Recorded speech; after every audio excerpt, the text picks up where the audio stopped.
Bem, acho que nós já podemos começar. Então, boa tarde a todos. Gostaria de dar início ao nosso último encontro no semestre do Grupo de Pesquisa em Estudos em Direito de Família, do IDP, que eu tenho a honra de liderar, junto com o professor Christian Fetter. E hoje é um dia muito especial para nós, porque nós temos a palestra do professor Rolf Madaleno, que é um conterrâneo, né, formado pela Federal do Rio Grande do Sul. E, professor Rolf, eu sempre fico muito feliz, porque essa pandemia pode ter trazido tantas coisas ruins, mas trouxe esse lado bom, que eu estou conseguindo ter contato com os meus conterrâneos que eu não vejo há algum tempo. Né? Pois, olha aí, assim como o professor Christian, sou gaúcha e tenho um certo apego ao Rio Grande do Sul. Enfim, então hoje é uma honra para a gente poder contar com o professor Rolf Madaleno. Estou vendo a doutora Eliane Bastos aqui também, uma grande honra também, doutora Eliane. Boa tarde, muito bom vê-los. E, enfim, gostaria também de agradecer muito o professor Danilo Porfírio, também um grande parceiro no IDP, professor também de Direito de Família, e o professor Christian Fetter, que vão nos coordenar. E eu vou passar a palavra à professora Fernanda Matias, que teve a gentileza de organizar essa palestra para apresentar brevemente o currículo do professor Rolf Madaleno. Professora Fernanda, por favor. Obrigada, professora Ana Paula. Primeiro, é uma honra estar aqui no grupo, hoje encerrando os trabalhos com chave de ouro, a presença do professor Rolf Madaleno, que, além de ser um advogado especializadíssimo em direito de família e sucessões, acreditou num sonho, foi sócio fundador e diretor nacional do IBDFAM, que é conhecido órgão de todos pela luta pelos direitos das famílias, professor, pós-graduado, mestre pela PUC do Rio Grande do Sul, professor do mestrado, da pós-graduação da PUC do Rio Grande do Sul, concursado da Unisinos, da associação, membro da Associação Internacional de Juristas de Direito de Família, da Judefa, e autor de inúmeros livros conhecidos de todos nós, alguns com temas especializados em direito de família, como alienação parental. Os seus cursos de direito de família e sucessões são de conhecimento obrigatório de todos nós. Ele dispensa maiores apresentações, porque o professor Rolf está à frente do seu tempo. Todos os alunos de ontem, de hoje, de sempre, que se debruçam sobre o estudo do direito de família e de sucessões, o conhecem. Os votos do Superior Tribunal de Justiça, em muitos casos emblemáticos, citam o professor Rolf, a sua doutrina, como um doutrinador de escola, e eu agradeço desde então, nesse momento, a generosidade do professor Rolf Madaleno de estar conosco, de ter aceitado o convite, e sem maiores delongas, eu passo a palavra, então, para o nosso palestrante, professor Rolf Madaleno, por favor. Bom, muito bem, muito obrigado, doutora Fernanda Matias. Até acho que nem deveria falar mais nada, porque falou tão bem de mim que eu precisava ficar uma meia hora pensando quanto disso eu devo realmente absorver, porque acho que a senhora disse mais do que realmente eu sou.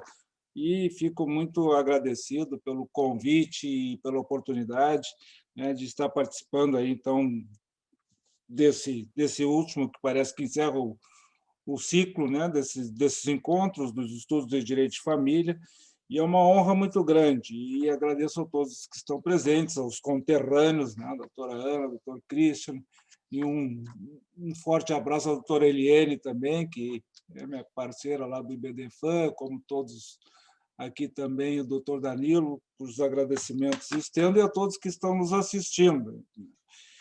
E eu sei que está anunciado aí que o tema que me foi sugerido, eu estou lendo aqui porque ele é extenso, né? A guarda, alienação parental, alimentos na pandemia e na pós-pandemia, ou seja, tem muita coisa para falar e sempre, geralmente, quando se fala dessas questões, e eu vou começar falando sobre a guarda e sobre a guarda compartilhada, né? E eu estava tentando ver se a gente dava algum outro enfoque no que essa pandemia permitiu que a gente pudesse aprender, não exatamente, né, das situações difíceis que pais separados viveram quando se iniciou a pandemia, então todas aquelas restrições começaram a surgir, em parte em defesa dos filhos, em questões, né, dos medos de que pudessem ser vítimas, né, do corona, do Covid,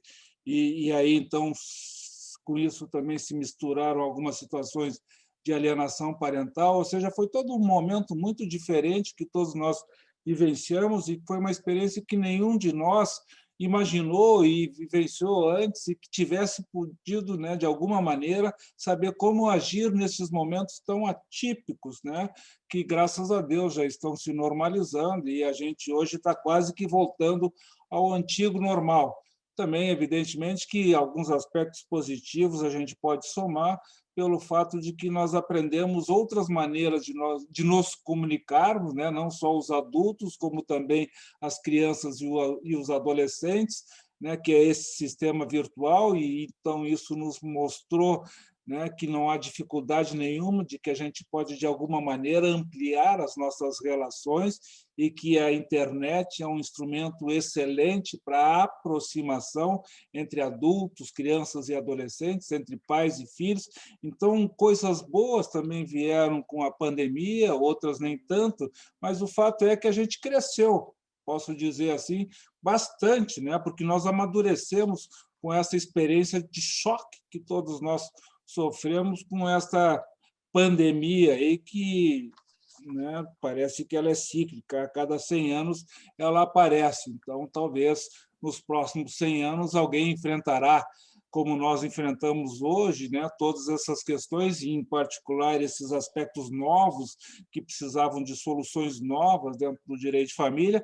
Então, os que vierem depois de nós, nesses próximos 100 anos, pelo menos eles terão e poderão contar com a nossa experiência, que talvez, então, ajude um pouco para formar a história de como as pessoas devem se comportar e solucionar as dificuldades que surgem no âmbito das suas relações familiares, né?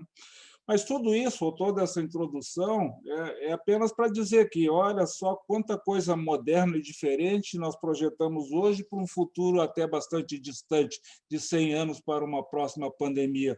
E quanta coisa mudou, ou quanta pouca coisa mudou de muitos anos para cá, né? Então, a grande revolução nossa no âmbito do direito de família, para nós brasileiros, foi a Constituição Federal de 88, foi a equalização do homem e da mulher dentro das relações pessoais e familiares, né? E como isso foi, digamos assim, o norte das mudanças que nós fomos verificando ao longo dos tempos, mas não com tanta rapidez como agora foi ou aconteceu com a Covid-19, com menos rapidez, até porque nós somos sucessores, ou nós somos, né, nós somos as pessoas que culturalmente trazem da nossa época, pelo menos a minha, que eu sou um pouco mais idoso do que todos vocês, né? Então, a minha experiência, a minha cultura, a minha vivência em família tinha uma conotação completamente diferente do que hoje se tem, né? Eu sou de um tempo que não tinha internet, eu sou de um tempo em que a infância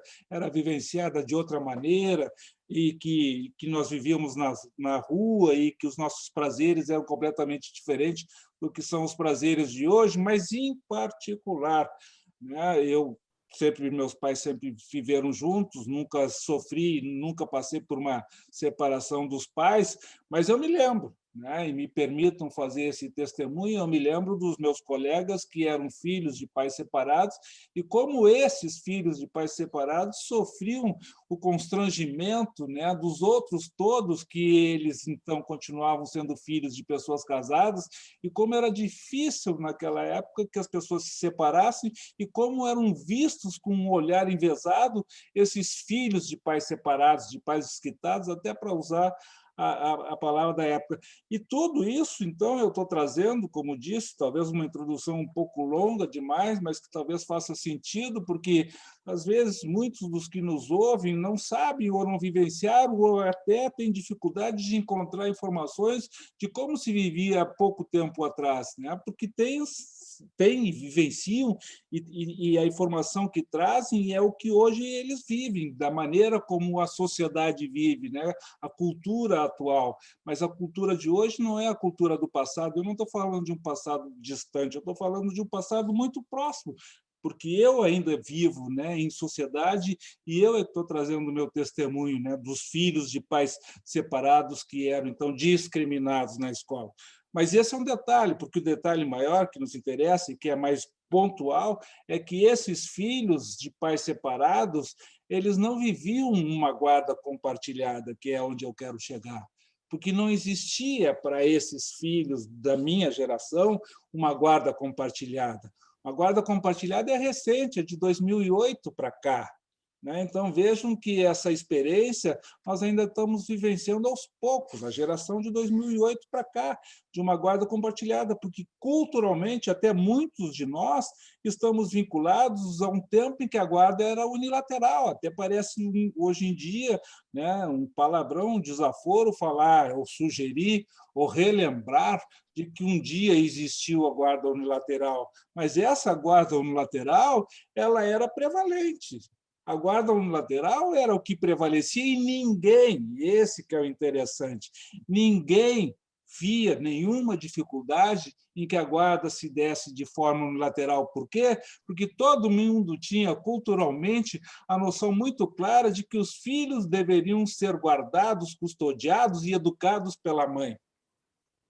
De uma mãe de antes da Constituição Federal de 88, de uma mãe que tinha tarefas única e exclusivamente domésticas, de cuidado dos filhos e de cuidado da família, e que nem trabalhava, porque trabalhar significava desleixar das suas obrigações superiores, que eram os cuidados da casa e dos filhos, né? De uma mãe que quando se separava, toda a legislação que nós vivenciávamos era uma legislação que procurava proteger esta mãe que não tinha recursos, né, se não fosse os proventos oriundos do marido, né, e que então teria que viver de uma pensão alimentícia que era vitalícia, de uma lei que nem é tão antiga assim, que vige entre nós, que ainda não foi revogada, que é a 5.478, que lá ainda está escrito que os alimentos são devidos sempre e a qualquer tempo para a mulher, e não está escrito que os alimentos são transitórios, não está escrito que os alimentos são temporários, não está escrito que os alimentos podem ser compensatórios. Nada disso o legislador teve condições e tempo de mudar. Tudo ainda está envolto no que nós aqui, através de iniciativas como essas, nós vamos desenvolvendo e construindo e colocando à frente do nosso tempo, às vezes já com muito atraso, outras vezes com uma visão, digamos assim, futurística, mas nós é que estamos construindo o direito de família de uma nova cultura que ainda precisa de mais tempo para se reciclar do que era no passado, do que está marcado, do DNA cultural que está marcado na vivência destas pessoas, né? Então, eu, que sou daquela geração mais antiga, não via nenhuma dificuldade, porque os pais que não tinham nenhuma obrigação para os filhos eram os pais que tinham, vejam vocês, hoje, inadmissível, a faculdade de conviver com seus filhos. Não tinham o direito nem a obrigação. E isso, olhar nos dias de hoje, parece um absurdo que nós já um dia pensamos no direito brasileiro que os pais tinham uma faculdade de convivência com seus filhos e não uma obrigação, né? E que se então os pais hoje têm, e isso é claro para nós, uma obrigação de zelar e cuidar dos seus filhos e de conviver com esses filhos, porque isso é uma relação recíproca, e disso hoje ninguém, absolutamente ninguém tem dúvidas, porque todo mundo sabe que os filhos é que têm o direito à convivência dos pais, e não mais como se pensava no passado, nem tão recente, de que os pais tinham esta faculdade de conviver com seus filhos, e a partir desta ideia cultural vazia de conteúdo, e que nós levamos anos para enxergar, o que hoje nos parece tão claro, porque hoje os nossos conceitos são totalmente diferentes, né? Esses conceitos antes eles eram muito tranquilos, muito normais. E, em função disso, nós apoderamos as mães que se sentiam donas dos filhos, né? Nós afastamos os pais que queriam, eventualmente, também ser pais presentes na vida dos filhos, e nós, principalmente, criamos um conceito que antes não existia, de uma guarda compartilhada que precisa ser interpretada sob dois aspectos, ou sob dois vieses, sob dois olhares, que é uma situação que não existia no passado, que eu disse, porque hoje nós temos que fazer uma distinção que no passado não se fazia, uma distinção entre titularidade do poder familiar e exercício do poder familiar, né? Porque essa bifurcação não existia, não era problema para nós. No passado, nem tão recente, antes da guarda compartilhada, todos nós tínhamos muito tranquilo que a titularidade era da mãe, do exercício do poder. Não vou melhorar, que a titularidade até poderia ser dos dois, porque ambos os pais, ambos os genitores têm o poder familiar, mas que quando esses pais se separavam, terminava na prática que a titularidade do poder familiar ficava só para a mãe. E o exercício do poder familiar também ficava só para a mãe. Não sei se estou conseguindo me fazer entender, né? Porque eu estou falando aqui de poder familiar, que é um direito dos filhos e um dever dos pais. Não mais uma faculdade dos pais, e sim um direito dos pais. Mas como a guarda era sempre da mãe e o exercício dessa guarda também era materno, porque os pais podiam se desligar dos filhos e se desligavam dos filhos até por vezes como uma forma de autoalienação parental, e ver se houver tempo eu falo sobre isso, né? Então, essa cultura, esta geração é que está desaparecendo. Esta geração, né, do descompromisso é que desapareceu. Então, agora nós temos que nos centrar que nós construímos esses dois conceitos que precisam ser, de alguma forma, harmonizados, porque eles são separados, né? Porque uma coisa é a titularidade do poder familiar, que deveria ser dual, que deveria ser dos dois, que é dos dois, e que é o que nós chamamos hoje de guarda compartilhada. Vou me explicar melhor. O que é a guarda compartilhada? É o direito dos filhos de terem a orientação, a convivência, a preocupação, a presença de ambos os seus genitores, em todos os aspectos da criação, formação e educação dos filhos. Isso é guarda compartilhada. Isso é guarda compartilhada que nós chamamos, ou pelo menos no livro que eu escrevi com meu filho Rafael, isso é guarda compartilhada que nós chamamos de guarda compartilhada jurídica. Porque ao lado da guarda compartilhada jurídica, nós, nesse mesmo livro, tratamos da guarda compartilhada física, que é a pura divisão igualitária do tempo, e que necessariamente não precisa ser igual à divisão de tempo de permanência com os filhos. Mas fizemos essa cisão. Guarda compartilhada jurídica, que é o exercício do poder familiar, que hoje virou uma obrigação e que não é mais uma faculdade, e guarda compartilhada física, que é a divisão de tempo, que em realidade significa o exercício do poder familiar, que necessariamente não precisa contar com metade do tempo. Mas qual é a diferença, então, entre titularidade? É o exercício do poder familiar, que é dual. E o que é... A titularidade é o poder familiar, que é dual. E o que é o exercício? O exercício é exatamente, vamos dizer, a vertente viva, né, dessa titularidade. Se eu tenho a titularidade do poder familiar, quando é que eu vou exercer essa titularidade? No exercício. É dentro do exercício que eu vou dar vazão, né, da minha relação imediata de pai ou de mãe. Que a minha autoridade, que a minha obrigação, ela vai surgir, ela vai acontecer no exercício. E para entender melhor, se antes a mãe tinha titularidade em regra e tinha o exercício, o pai aparecia quando queria. Agora não. Agora, inclusive, se o pai não aparece, eu posso, inclusive, estabelecer algum tipo de multa, de cobrança, para que ele cumpra o exercício, né, da sua obrigação como genitor, né? Então, a titularidade é o conteúdo dos deveres do poder familiar, né? E o problema que surge no nosso direito hoje em dia, e que vai nos levar lá para a alienação parental, para a discussão mais acirrada a respeito do que representa o compartilhamento da guarda, né, antes e depois da pandemia, é exatamente este aspecto, né, do exercício. Em que perspectivas uma pessoa, um genitor, vai exercer a sua titularidade? O exercício da sua titularidade de poder familiar é estática ou é dinâmica? Eu exercitarei minha condição de pai ou de mãe, meu poder familiar, de forma dinâmica, presente, compartida, ou eu serei apenas um mero espectador, um assistente, né? Uma pessoa num segundo plano?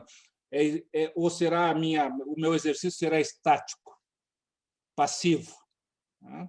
Porque essa é a grande discussão. O que os pais hoje se queixam, de modo geral, pai, mãe, filho, pai e mãe, o que os genitores hoje se queixam é exatamente desse escanteio que eles são, né, que são deixados de lado por conta de uma guarda que eles querem que seja compartilhada e que, infelizmente, nós ainda não conseguimos compartilhar como compartilhada deveria ser, né? Porque, infelizmente, nós ainda não avançamos porque a nossa cultura ainda está, de alguma maneira, arraigada, presa a uma guarda unilateral, arraigada, presa a uma função materna do exercício desse poder familiar, né?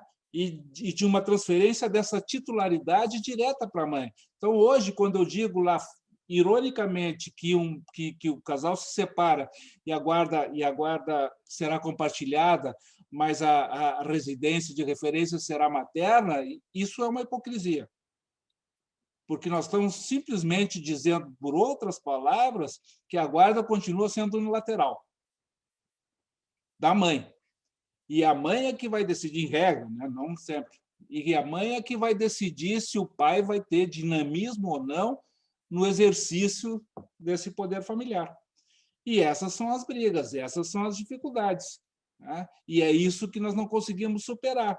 E é por isso que nós temos processos que ficam tentando descobrir um modo de fazer valer o exercício efetivo desse poder familiar, que deixe de ser apenas um direito sem titularidade e sem exercício, né?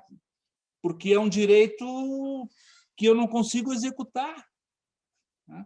Porque, claro, agora, recentemente, nós ainda vimos algumas decisões dizendo que distâncias geográficas não dificultam o exercício da guarda compartilhada, etc. e tal. Os tribunais se esforçam para aproximar esses genitores, né, para fazer com que os filhos não sofram o prejuízo das desinteligências dos adultos. Os tribunais se esforçam, mas isso enquanto o processo está aberto, porque quando esse processo se fecham também as condições, as oportunidades, e por isso as pessoas ficam sempre litigando e voltam com novos litígios. Ou, às vezes, nem querem fechar os processos, porque o processo aberto é uma forma que ele tem permanente de ter para quem reclamar, né?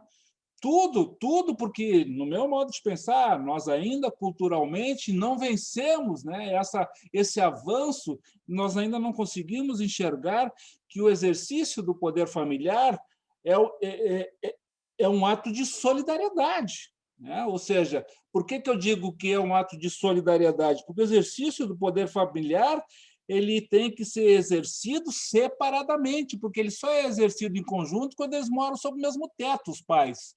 Quando os pais não coabitam mais, porque se divorciaram ou dissolveram a sua união estável, então esse exercício teria que ser solidário. Entenda-se solidário como sinônimo de separadamente, porque eles não vão estar juntos para sair com os filhos. Não, cada um tem o seu tempo, cada um tem a sua, né, a sua convivência demarcada lá pelos finais de semana alternados, com maior ou menor amplitude, mas nesses momentos em que eu tenho a convivência e estou exercitando a minha relação de pai ou de mãe, é nesse momento que eu digo que esse exercício do poder familiar ele é solidário, porque ele está sendo praticado de forma separada, que deveria ser sintonizado com o outro genitor. porque quando eles sintonizam, quando eles conversam entre eles, mesmo separados, então há uma harmonia ou uma harmonização no exercício realmente solidário desta função dos pais. Mas, infelizmente, os pais preferem usar, por suas inteligências e desavenças, eles preferem, né, criar, conflituar esses momentos de exercício separado do poder familiar, que é o que acontece quando eu uso alienação parental para encaixar o outro assunto, né? Porque a alienação parental é uma forma que eu tenho, na prática, de afastar o exercício solidário do outro genitor, de desconstruir a participação do outro genitor, não importa os meus motivos, né? Geralmente são motivos nada nobres, mas é a forma que eu tenho, através da alienação, de excluir o outro, sempre pelos problemas dos adultos, sempre pelas dificuldades e pelas desinteligências dos adultos, né? Então, eu quero dizer com isso que nós sempre vamos encontrar nos processos litigiosos, porque quem não litiga, quem tem lá, quem sai bem da sua relação, essas pessoas não vão no judiciário.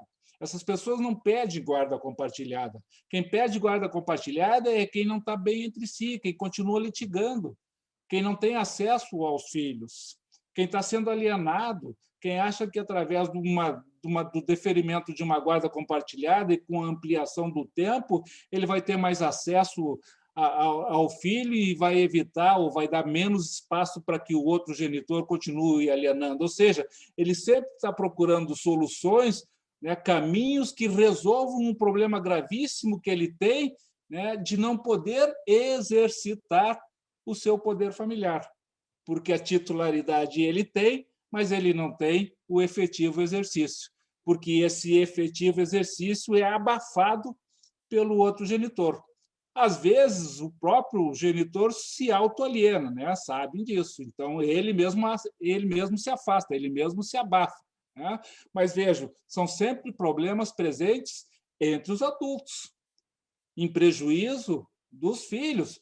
Então, nós, juristas, nós, amantes do direito de família, nós que gostamos do que a gente fala e do que a gente lê e do que a gente trabalha, aí fica a pergunta, afinal de contas, nós vamos esperar quanto tempo para resolver os problemas desses pais que não são problemas deles, que são problemas que acabam refletindo, desaguando nos filhos? Quais soluções nós, adultos conscientes, que enxergamos essas dificuldades e que estamos fora, né, desse ambiente beligerante dos genitores, que eu, juiz de direito, posso fazer para que realmente se efetive esse exercício? Né? Porque a titularidade é incontestável, o nosso problema prático do dia a dia é o exercício desse poder familiar. Então, como nós podemos dar vazão e tornar realidade, né, esse exercício do poder familiar, né? Infelizmente, eu não me levem a mal, né, tem muita gente que elogia bastante o direito de família brasileiro, diz que ele é um direito de família bastante evoluído, e que nós talvez sejamos exemplos para a grande maioria dos países, mas eu não penso assim, né? Tanto é que nós somos um dos últimos países a adotar a guarda compartilhada. E nem adotamos, porque nós temos duas leis da guarda compartilhada, porque quando vem a primeira lei, ela foi mal formulada, tiveram que fazer uma segunda que também não resolveu as dificuldades da primeira. E nós continuamos sem guarda compartilhada, do ponto de vista do compartilhamento do exercício, do ponto de vista da solidariedade do exercício. É isso que é a nossa grande dificuldade. A gente não tem nenhuma dificuldade da guarda compartilhada jurídica, sabe que é um direito, mais do que isso, sabe que é um dever dos pais. O nosso problema é quanto ao exercício dessa guarda compartilhada, que é castrado, perdoe a palavra, ou abafado por um dos genitores, às vezes pelo próprio genitor. Esse é o nosso problema. Esse é o nosso câncer, esse é o nosso foco. Como é que nós podemos livrar os pais que sofrem muito menos do que sofrem os filhos, né? Dessas situações que é o dia a dia da nossa advocacia. Depois que terminaram com a emenda número 10, com a discussão da culpa, o grande enlace do processo são exatamente essas questões. alienação parental, né? São as agressões, são as ofensas. Ou é a Lei Maria da Penha de um lado, ou é a lei da alienação parental do outro. Ou alguém está fazendo lá uma violência doméstica, ou o outro está alienando o genitor dos filhos. São dois instrumentos que têm servido aos pais para fazerem hoje, né, digamos assim, o que a advocacia de família praticamente se ocupa, né, que são ações de alienação parental e ações relacionadas à violência doméstica, né, que, em realidade, é uma violência que sempre existiu. E essa violência, essa alienação também sempre existiu. E aí também temos um outro problema. Desculpe se eu estou misturando os assuntos, mas apenas me vem à memória, porque agora nós estamos enfrentando aí a situação de revogação da lei da alienação parental, né? Que, para mim, é um erro gravíssimo e que nós não poderíamos, sob hipótese alguma, deixar que isso aconteça, porque a alienação existe, é um fenômeno social que não vai deixar de existir, e que é outro ponto interessante. Como eu, que sou da velha geração, eu vivi uma época que eu não sabia o que era alienação parental, mas eu vivia os processos em que as pessoas que me consultavam não tinham acesso aos seus filhos. E quando surgiu uma lei da alienação parental, no mínimo me deu uma luz no fim do túnel, porque eu agora entendia esse processo de afastar os filhos da convivência dos outros. E olha que nós vivemos com essa lei da alienação parental de 2010 para cá, e só fomos enxergar que essa alienação não era só da mãe, em regra, que essa alienação também podia ser produzida pelo pai. Então, veja como o nosso conhecimento ele é mais lento, veja como a gente precisa do tempo para ir enxergando, conhecendo e prospectando o que acontece com a nossa vida.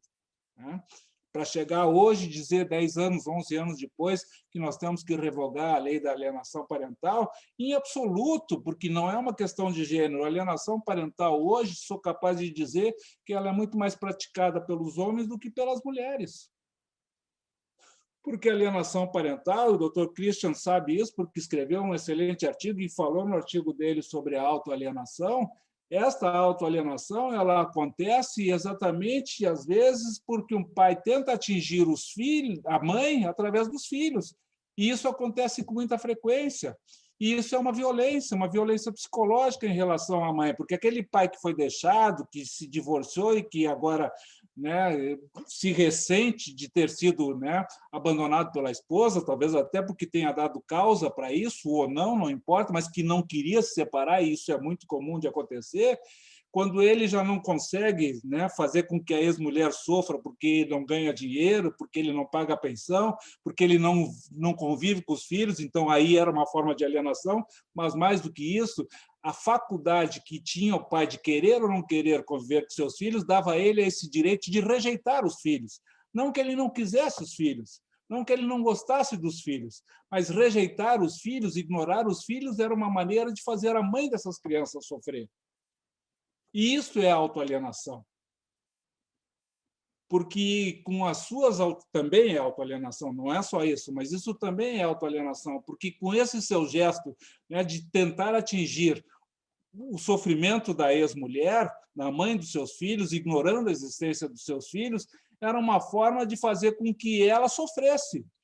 Não agora porque falta o dinheiro, não porque passa humilhação, porque não tem dinheiro para pagar as despesas de casa, o condomínio, usar a piscina e as partes comuns do prédio, porque os outros que não recebem o valor do condomínio não deixam ela usar o salão de festa, não deixam usar a piscina, e vai criando esses constrangimentos que é um alento para esse genitor que continua apaixonado e não diz que está apaixonado, mas que usa esses instrumentos para agredir psicologicamente ou, às vezes, financeiramente a ex-mulher, e nós estamos falando de violência doméstica, que não termina com o casamento.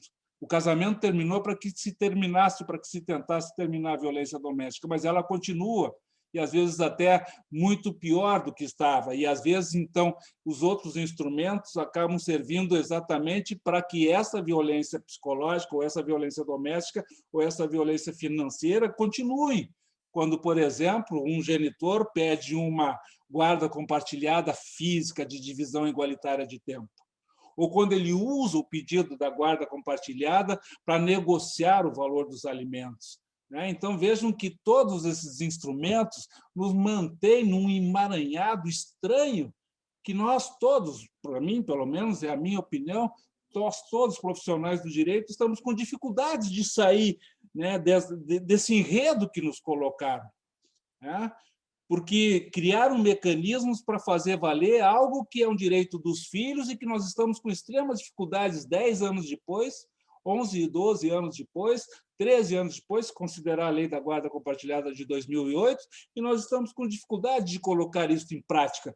Ficamos felizes, né, quando encontramos uma decisão que insiste, judicial, que insiste na guarda compartilhada. O problema nosso é como fazer que, na prática, essa guarda compartilhada realmente seja uma realidade. Então, o ponto de partida, se não acabaram confusos com todas as bobagens que eu estou dizendo, o ponto de partida é exatamente esse. O que nós queremos? Nós queremos que os filhos tenham a presença de ambos os pais, uma presença saudável, que ajude ao crescimento dos nossos filhos, da rigidez psíquica, física, mental dos nossos filhos. Mas, para que isso seja depurado, o que nós, operadores do direito, podemos fazer para que se alcance esse objetivo?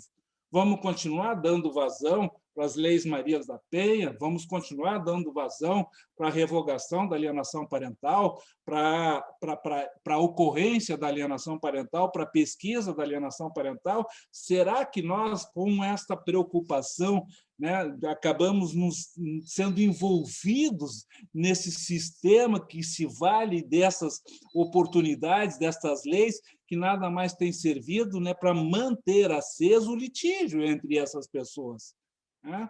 A comunicação doentia dessas pessoas, né? E vocês sabem disso, né? Um processo que eu vou discutir lá, a convivência paterna, maior ou menor, ou a convivência de um avô, que o seja, isso tudo vai acendendo o processo, porque eu tenho aí um manancial de discussão que chega ao Superior Tribunal de Justiça e que leva essa discussão 5, 6, 7, 10 anos. Então, quando eu vou recuperar a convivência com os meus filhos, eles já têm a idade adulta, né?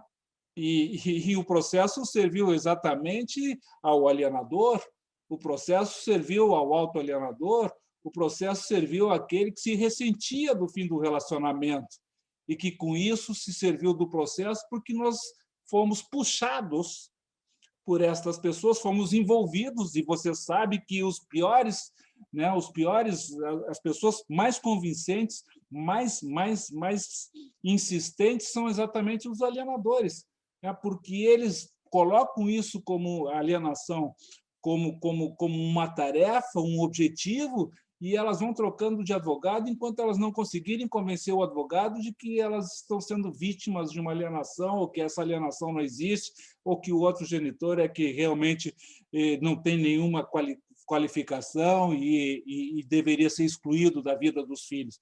E nós, às vezes, somos engolidos por estas pessoas, né? Eu não sei se eu estou pintando o quadro pior do que deveria ser, mas eu não estou satisfeito com os resultados que a gente encontra nos nossos processos e com o tempo que nos ocupa, né? Olha, eu como advogado, e todos que como advogado como eu são, provavelmente o pior processo que pode receber no escritório são processos de discussão de regulamentação de convivência, né?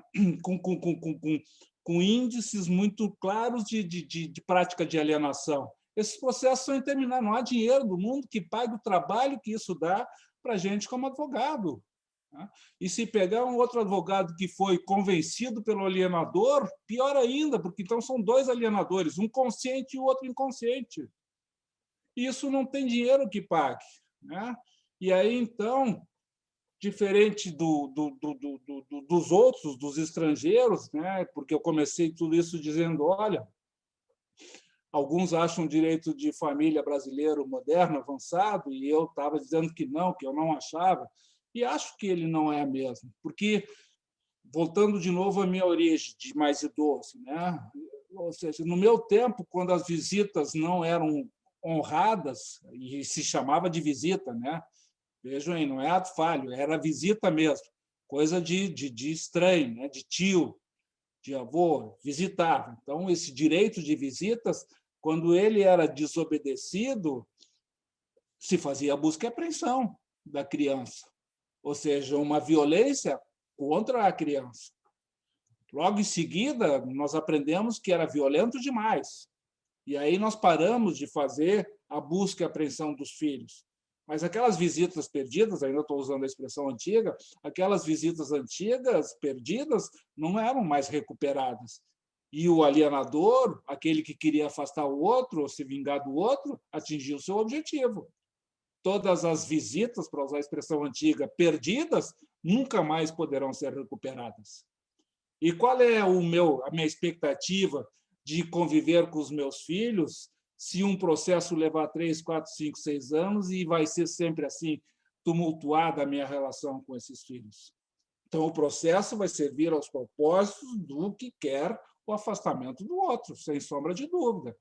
E nós vamos sempre ficar envolvidos e nos desgastando com esses processos dos quais as pessoas se utilizam exatamente para isso. Então, a busca e apreensão desapareceu, ótimo, nós evoluímos no direito brasileiro, trocamos, e até me lembro que eu acho que eu fui um dos primeiros a escrever um artigo sobre isso, inteligente, que eu achava que estava sendo, de que se trocasse a busca e a apreensão por uma multa, inclusive com o apelido de astrentes, afrancesado. Então, as astrentes eram uma multa sugerida para aquele que não obedecesse à ordem de entrega dos filhos. Façam aí o levantamento de quantas multas funcionaram nos processos vou chamar de execução de convivência ou execução de visita. Multa só tem provavelmente acessibilidade, funciona na classe média. Porque pobre não tem dinheiro para pagar multa e rico não se importa com o valor da multa. Então, a classe média é que pode sentir mais ou menos se essa multa vai ou não influenciar no seu orçamento. E pode até ter um certo receio, um certo medo de não poder, então, continuar alienando ou continuar com o seu propósito de afastar outro genitor, porque pode ser multado. Eu já tive um ou outro processo que a multa funcionou, porque a multa era elevada e quase que comprometia toda a pensão alimentícia do alienador ou da alienadora. Mas é a multa. E hoje, o que nós temos? O que nós temos quando acontece lá da obstrução desta convivência? Temos lá a lei da alienação parental, no artigo 6º, que prevê uma série de medidas, que submeta a um tratamento psicológico, que submeta isso, submeta aquilo, que se inverta temporariamente a guarda, e aí uma série de sugestões, e até os mais radicais, que se faça a troca da custódia dos filhos. Mas vai ver na prática dos tribunais se isso acontece com muita frequência. Zero. Não acontece. O que eu estou tentando destacar aqui, pode ser uma alucinação minha, uma experiência talvez só minha, isolada, mas acredito que não, infelizmente, seria melhor se fosse só uma ilusão minha, mas acho que na prática advocatícia de todos vocês, ou na prática da judicatura, do Ministério Público, de quem trabalha com direito de família, nós vamos encontrar exatamente essas mesmas dificuldades, porque nós inventamos a busca e apreensão, desistimos dela, inventamos as multas e desistimos dela, inventamos a mediação e não sei se a mediação está funcionando. Mas o mais moderno, o mais avançado no direito brasileiro é a mediação. Talvez funcione no tempo da mediação. Fecha a mediação, voltam às práticas antigas de obstrução da convivência do outro genitor, porque os adultos guardam entre eles as suas vinganças, os seus ressentimentos e não conseguem chegar a um denominador comum. E nunca vou me esquecer, Judith Wallerstein escreveu um livro em 1980 tratando exatamente do divórcio 10 anos depois. E o levantamento que ela fez, esse livro foi publicado no Brasil pela editora Saraiva, o divórcio 10 anos depois, o levantamento que ela fazia era de que ela acompanhou casais desde a separação, desde o divórcio, e ficou ao lado deles até 10 anos depois. E a grande constatação desse livro é que o ressentimento, a raiva, o ódio, ele era tão igual ou até mais acirrado em todos esses 10 anos de acompanhamento.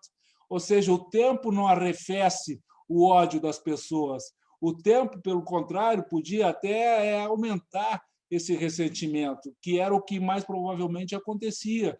Por quê? Porque os próprios processos litigiosos, que são os processos que nós patrocinamos como profissionais do direito, são processos que ampliam, né, essa vibração deste ódio. Né? Então, desculpe se não estou falando do que deveria falar, que era exatamente da guarda, alienação e dos alimentos, mas os alimentos são outro instrumento de ressentimento, né? Porque são instrumentos de fazer prevalecer a autoridade de um sobre o outro. Sempre faço essa comparação, nunca me esqueço dela, né? Porque quem tem dinheiro tem poder até a maioridade dos filhos, até que os filhos sejam realmente financeiramente independentes, que pode ser aos 30, aos 40 anos. Agora, o poder da mãe, que é o afeto, que é o exercício que ela faz do poder familiar, esse termina, né, logo em seguida, porque com os 18 anos dos filhos, os filhos já tratam direto da pensão com o pai, e ela perdeu o poder, porque ela deixa de ser administradora dos alimentos dos filhos.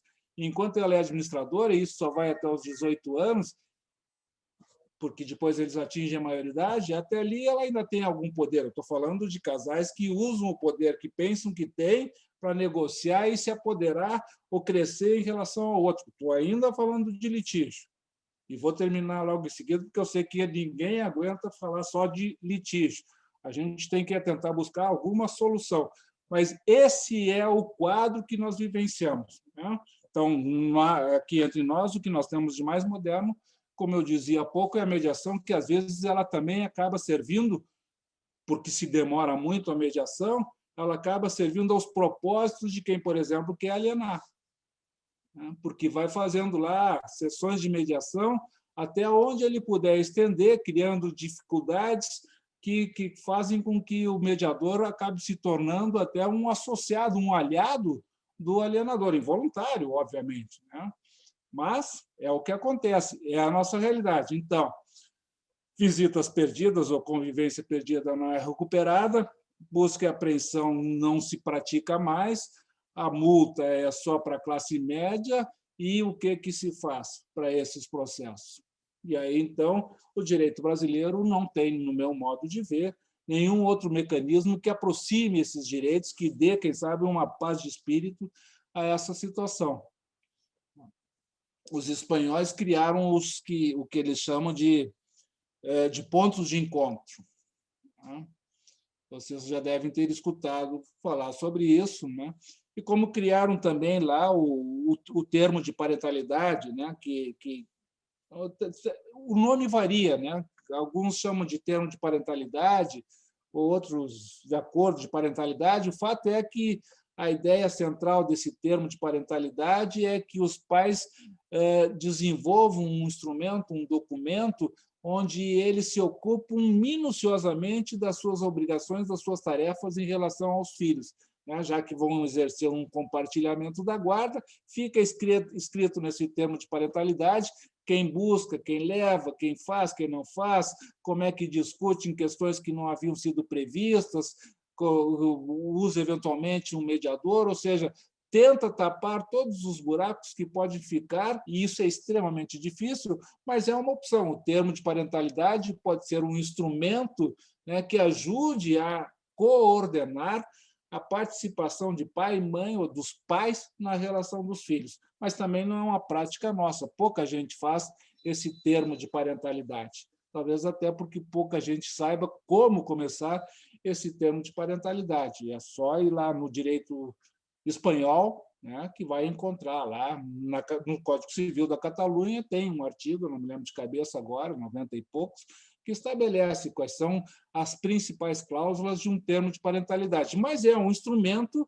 que foi lá, né, desenvolvido no sentido de procurar solucionar essas dissidências dos pais, dos adultos, refletindo nos seus filhos.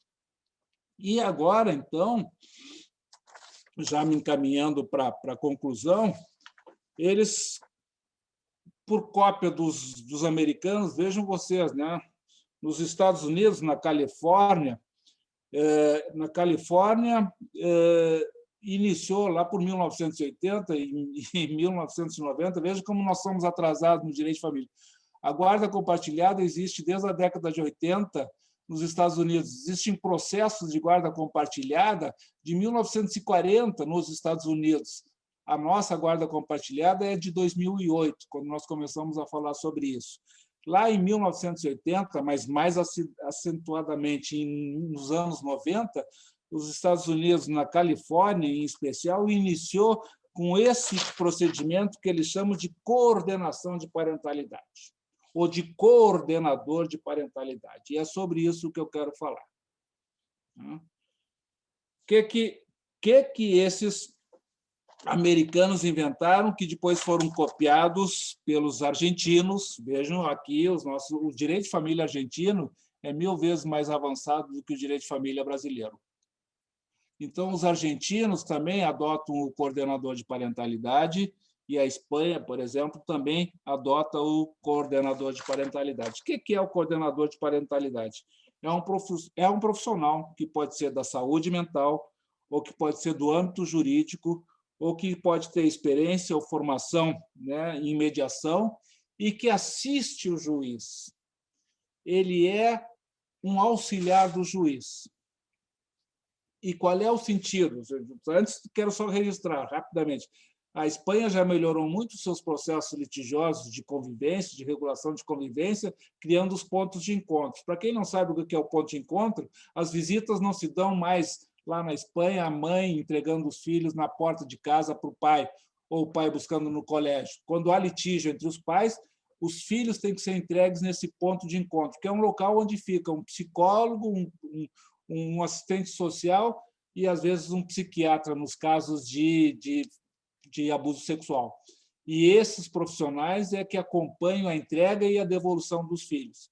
E a existência desses pontos de encontro na Espanha diminuiu e muito os processos litigiosos e os peticionamentos nessas ações que eu antes disse que era o horror da nossa advocacia, ações de convivência, de regulação de convivência, que é um desgaste da advocacia.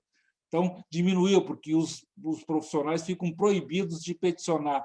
Tudo é informado pelo assistente social que chefia esse ponto de encontro. Cada comarca tem o seu ponto de encontro. E cada comarca observa como é que os filhos e os pais se comportam na entrega e na devolução. E quando se trata de acusação de falsas memórias ou de abuso sexual, então a criança não é levada pelo genitor que é acusado de abuso. Os encontros se dão lá dentro dessa casa, desse ponto de encontro. E ali o pai que é acusado de abusar sexualmente do seu filho, ele é observado como os filhos também são observados. E aí o gestor desse ponto de encontro, de cada ponto de encontro desse, vai informando o juiz de como vai evoluindo ou não essa relação de convivência. E vai fazendo as adaptações, e o juiz vai, então, adaptando, ampliando ou não esta convivência. E aí, então, eles eliminaram os milhares de peticionamentos que eram feitos, que nós, aqui no final de ano, a gente sente isso muito mais, quando as pessoas querem regularizar Natal, Ano Novo, férias, etc. E tal, e vem aquela enxurrada de petições, bem quando a gente já está pensando em descansar e tirar férias. É quando a gente mais trabalha por conta, né, da nossa desorganização aqui. E esses pontos de encontro, então, dos espanhóis, já resolveram muito, mas não resolveu tudo. Por isso, então, também os espanhóis copiaram os americanos, que são avançados em todos os sentidos, e criaram esse coordenador de parentalidade. Na realidade, eu disse quem deveria ser: um profissional do direito, um profissional da saúde, um mediador, com formação de mediador. Por quê? Porque tem que ser uma pessoa que tem que conhecer a mecânica e a psicologia das pessoas, tem que saber como é que ele, nesta função de coordenador de parentalidade, como é que ele vai resolver esses conflitos que antes tentam ser resolvidos através de petições, de dezenas de petições. Então, o coordenador de parentalidade é mais ou menos como, para o direito empresarial, a gente tem aquela figura do interventor. Tem uma empresa, aí o casal tem uma empresa, está na posse de um, ou então um é plantador e fica na posse desses bens, e aí posterga o fim do processo e da partilha, porque vai tirando proveito do fato de ser o administrador isolado desses bens. Mais ou menos a mesma coisa. Esse administrador judicial, que pode ser nomeado em juízo, que pode ser, tem 3 versões, eu sei que já estou passando meu tempo, mas tem 3 versões, tem o administrador que só observa, um tipo de um olheiro, tem o observador que só palpita, e tem o observador que exclui o administrador anterior, o marido ou a esposa que estava na posse de tudo, e toma o lugar dele. Então, tem 3 variantes de observadores. O coordenador de parentalidade é algo mais ou menos parecido com isso, porque é alguém que vai agir, e essa é a grande diferença. Vai pontuar, vai discutir com o casal quais são as dificuldades que eles estão tendo para obedecer aquela ou esta situação. Por que não vai visitar no sábado? Por que tem que ser às 3 e não às 9, como estava no acordo? E o coordenador é que vai determinar.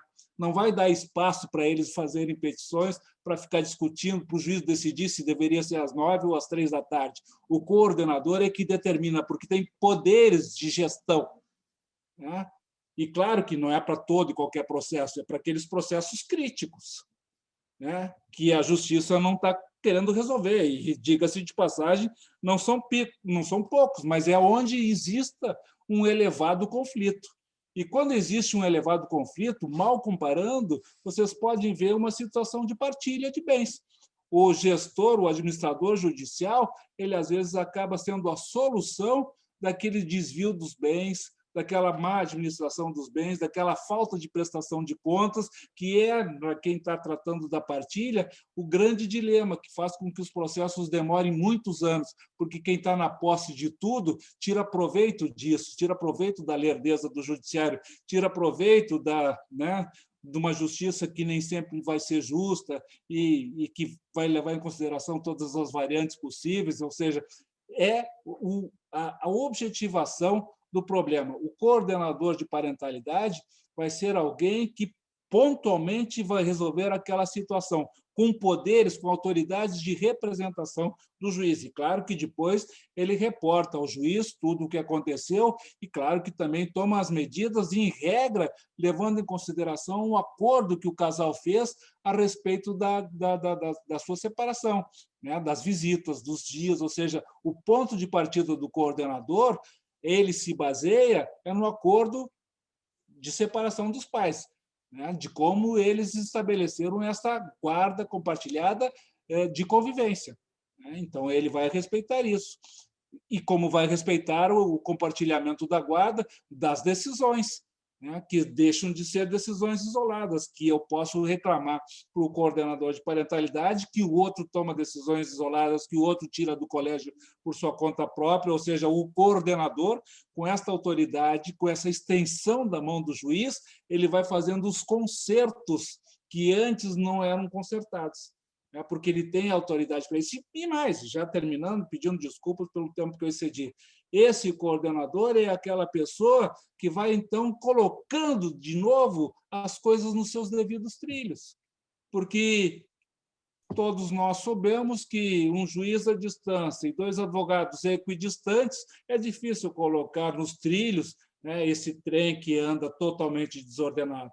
Talvez precisa de um condutor, de um coordenador de parentalidade. E melhor ainda será a atuação desse coordenador de parentalidade se este casal fez um termo de parentalidade, ou seja, construiu uma regulamentação da convivência dos filhos com mais amplidão, com mais amplitude, com mais extensão, com mais detalhamento. Quanto mais detalhado for, mais fácil ficará para o coordenador de parentalidade resolver os problemas baseado no acordo deles, porque o ponto de partida é o acordo.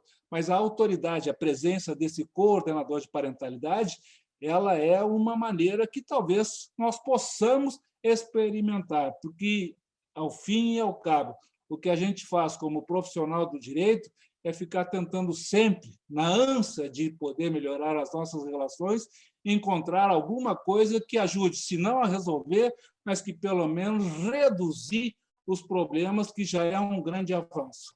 E se de alguma maneira eu posso contribuir né, nesse sentido de que a gente pare para pensar em outras soluções. Quem sabe essa pode ser no futuro, ou a médio e longo prazo, alguma solução que nós possamos levar, não para os 100 anos do próximo Covid, né, mas para daqui a poucos anos, um pouco mais à frente, que já é um grande alento para a geração que vem depois da gente. Muito obrigado pelo convite. Desculpe se acabei não falando o que vocês esperavam que eu falasse. Imagina, professor, foi maravilhoso. Eu acho que o senhor, de uma forma brilhante, conseguiu abordar todos os aspectos do título da nossa palestra.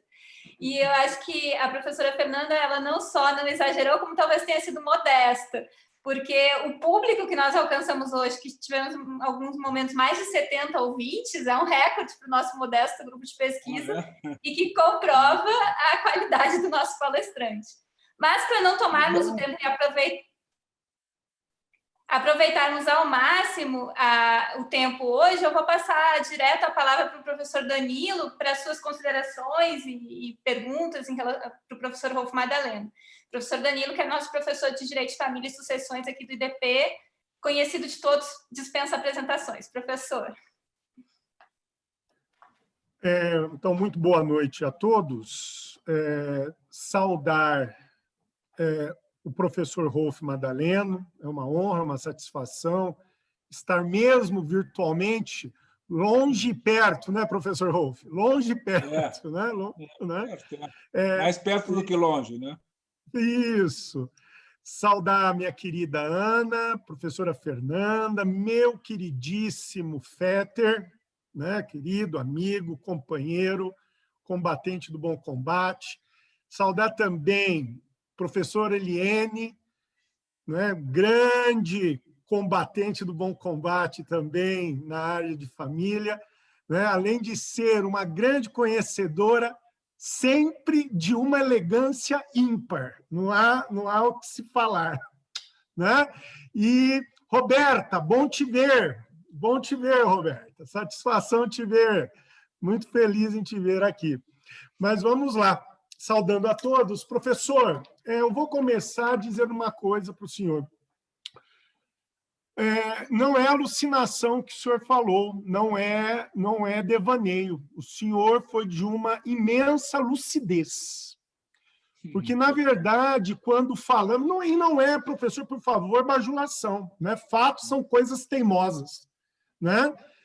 A situação que o senhor nos expôs é uma angústia do acadêmico de direito de família, uma angústia do operador, do advogado. Eliene sabe disso, Christian sabe disso.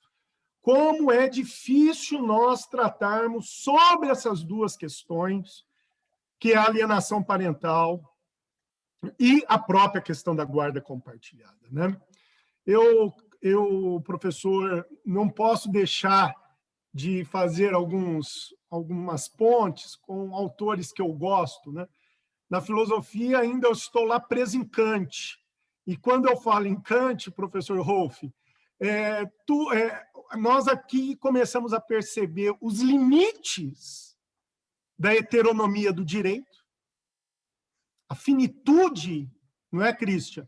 Nas ações de heteronomia do direito, e muitas vezes, quando eu ouço o senhor, eu lembro de Kant na perspectiva que nos parece que a resolução desses problemas está muito vinculada à autonomia da vontade, a uma questão de autorresponsabilidade, de um senso moral racional, no qual o direito nem sempre consegue, né, Eliane, ensinar os ditos litigantes a assumir, né? A assumir.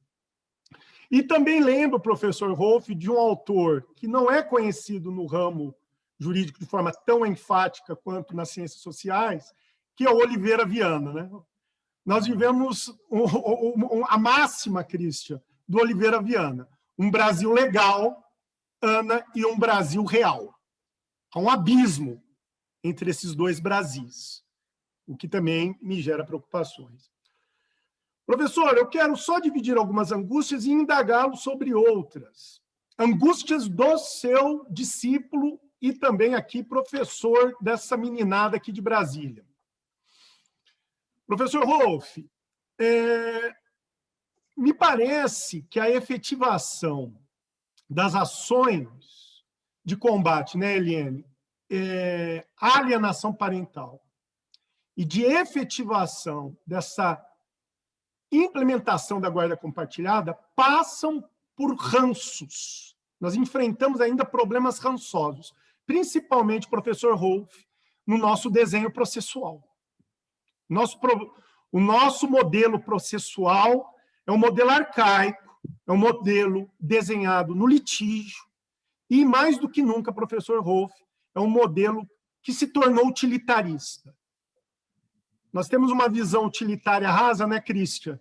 De processo com resultados, e resultado é uma sentença, e finitude do processo. E me parece que questões de direito de família não se adequam a isso. Essa questão exemplar que o senhor nos trouxe da Espanha requer tempo e requer recursos. E o nosso processo tem uma visão muito utilitarista, né, Roberta, de tempo, né? Quando a gente fala de eficiência e de celeridade processuais. O segundo ponto também que eu quero levantar é ainda a mentalidade do jurista, em sentido amplo. Me parece que não só advogados, como agentes públicos, promotores e, principalmente, juízes, ainda vivem no passado. Então, tudo é uma questão, volto a insistir, professor Rolf, de autonomia, e não de heteronomia. Ainda nós temos posturas de agentes jurisdicionais que são extremamente chauvinistas. Já ouvi, professor Rolf, aqui na capital federal, que pai tem apenas o dever de prover. Já basta. Para que estar com o filho? Isso é muito complicado. E outra questão que eu levanto também, professor, e falando inclusive da mentalidade chauvinista, e aqui está a minha pergunta, professor. O compartilhamento da guarda pressupõe acompanhamento mútuo, responsabilidades mútuas, vivências mútuas. E nós sabemos que isso não existe. E isso também repercute, e o Christian sabe dessa questão, quando a gente também fala da mensuração dos alimentos. Nós temos uma visão, professor, e essa pergunta, o senhor ainda não entende que a própria ideia de mensuração, definição e quantificação de alimentos ainda não continua a ser vinculada a uma ideia arcaica de guarda unilateral? Ainda mais quando o senhor falou de lar de fixação, não é? Os alimentos pressupõem também as ditas despesas hipotéticas do lar de fixação, que existem, claro. Existem, claro. Mas nós temos que o quê? Dimensionar necessidades e possibilidades de ambos os pais. É uma questão que eu levanto para o senhor, professor Rolf. A guarda compartilhada me parece ainda que está envolvida, professor Rolf, numa promessa utópica de um fim de um relacionamento, entretanto, a perpetuação de uma relação familiar anterior à dissolução. E entendendo, né, Eliane, que a guarda compartilhada também pode ser a solução da alienação. Mas o senhor mesmo disse, e eu concordo com o senhor, que a mentalidade sobre a alienação parental e da guarda compartilhada estão sendo desenvolvidas e construídas. E nós temos que lembrar que o fenômeno da alienação parental também acontece o quê? Em lares organizados. Nós temos um problema, temos também uma utopia. Eu falo, professor Rolf Madaleno, volto a Kant. Parece que o nosso jurista está comprometido com a racionalidade pura, não com a racionalidade prática. Sonhos de uma noite de verão, muitas vezes. Nós não colocamos os pés no chão. E, basicamente, professor, é isso. Essas são as pontuações, também não quero me delongar demais, porque eu também quero ouvi-lo sobre essas questões. Muito obrigado, agradeço o convite, viu, Ana? E estou, professor Rolf, todos ouvidos ao senhor. Bom, doutor Dani, não sei se eu vou conseguir responder a todas as suas indagações, caberia um próximo encontro, aí, porque nós precisaríamos ter que filosofar, porque realmente os nossos problemas são muitos, muitos, muitos, né? E as sugestões que trouxe são aí um grãozinho de areia, né, em meio a um deserto. O fato é que nós estamos sempre aí buscando, né? O problema todo está nos adultos, não sei nem por onde começar, o problema todo está nos adultos, né? E nessa malícia dos adultos, né? Nessas dificuldades que os adultos têm de aceitarem as suas diferenças, né? As suas dissensões, né? de um relacionamento, né? E, como disse antes, cada um usa o poder que tem, né? E nem sempre o que as pessoas dizem e fazem em juízo é o que realmente elas querem e pensam, né? Onde eu quero chegar é que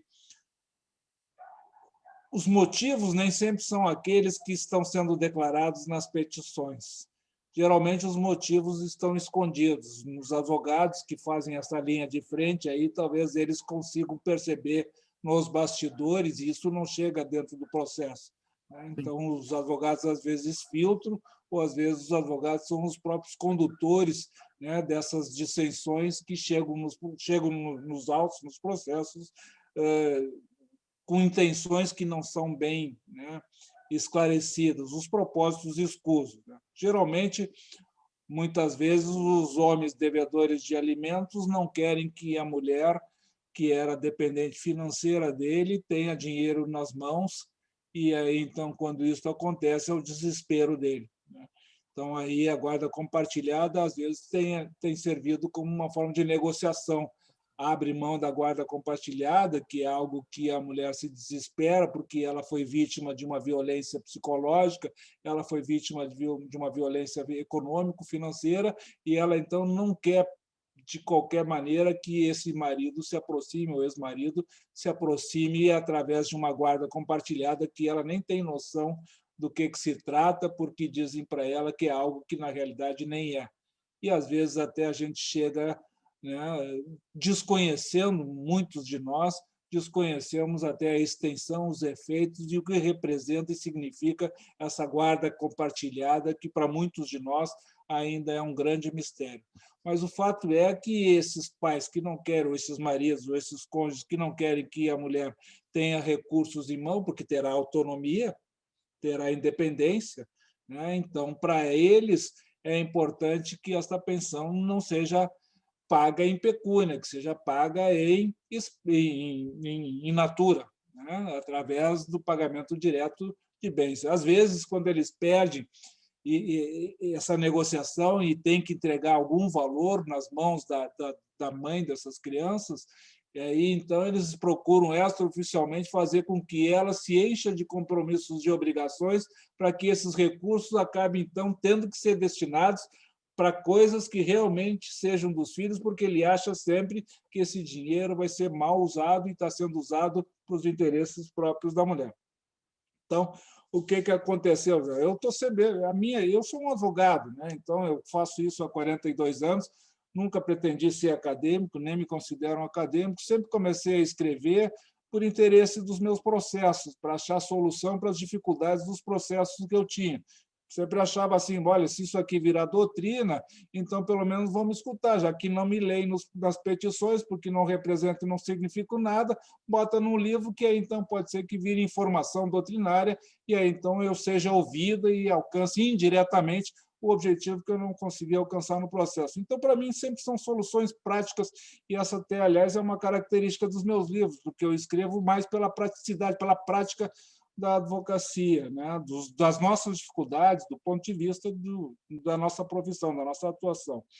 E aí, com isso, esses problemas da pensão alimentícia tiveram, em alguns lugares, uma solução que eu julguei interessante, né?